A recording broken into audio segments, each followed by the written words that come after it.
আসসালামু আলাইকুম। কবিটিক বাংলার পক্ষ থেকে সবাইকে স্বাগতম। আশা করি তোমরা প্রত্যেকে ভালো আছো, সুস্থ আছো এবং কবিটিক বাংলার সাথে আছো। একটি বিষয়ে আলোচনা করার জন্য উপস্থিত হয়েছে। পুরোটা সময় সাথে থাকবে, ইনশাল্লাহ সঠিক একটি ধারণা পাবে। এইচএসসি পরীক্ষার যে নতুন সময়সূচি আমরা দেখেছি যে এইচএসসি পরীক্ষার নতুন সময়সূচি দেওয়া হয়েছে। যে স্থগিত পরীক্ষাগুলো ছিল, যেমন হচ্ছে ভূগোল, তত্ত্বীয় দ্বিতীয় বিষয় 11 তারিখ দেওয়া হয়েছে, 12 তারিখে দেওয়া হয়েছে রসায়ন, ইসলামের ইতিহাস, ইতিহাস প্রথম পত্র, গৃহ ব্যবস্থাপনা, উৎপাদন ব্যবস্থাপনা, এটা হচ্ছে 12 তারিখ। 14 তারিখে দেওয়া হয়েছে রসায়ন দ্বিতীয় পত্র, একই রকম ভাবে ইতিহাস দ্বিতীয় পত্র। এভাবে 18 তারিখ পরীক্ষা আছে, 20 তারিখ, 22, 25, 27, 29, 1, 3 এই পরীক্ষা আছে, 5 তারিখ পরীক্ষা আছে, 8 তারিখও পরীক্ষা রয়েছে। এছাড়া ব্যবহারিক পরীক্ষা রুটিনও কিন্তু একটি নোটিশ প্রকাশ করা হয়েছে। শিক্ষার্থীবৃন্দ, এখন বিষয় হলো পরীক্ষা আসলেই 11 তারিখে হবে কি না সেটা নিয়ে একটু আলোচনা করতে চাচ্ছি।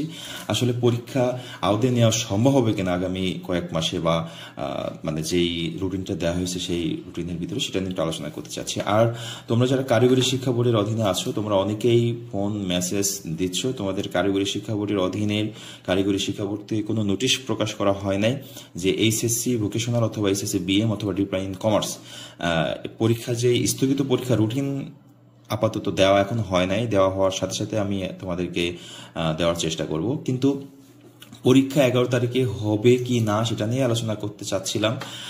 সেটা যদি আমরা একটু দেখতে চাই যে বর্তমান যে আন্দোলন পরিস্থিতি ছাত্রছাত্রীদের, সেটা কিন্তু আবারও বেগবান হয়েছে। সেই ক্ষেত্রে যদি আন্দোলন এভাবে চলতে থাকে, পরীক্ষা আমার মনে হয় 11 তারিখে নেওয়া সম্ভব হবে না। মানে পরীক্ষা আবার স্থগিত হওয়ার সম্ভাবনা রয়েছে যদি আন্দোলন এভাবে চলতে থাকে। আমরা দেখছি বর্তমান সময়ে বর্তমানে আন্দোলনটা আরো বেগবান করার চেষ্টা করছে যেই বৈষম্য বিরোধী ছাত্র সংগঠন রয়েছে।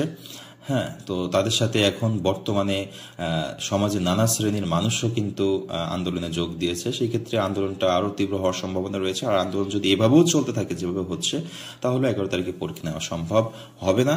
সেই ক্ষেত্রে রুটিন আবারও পরিবর্তন হইতে পারে। ওকে।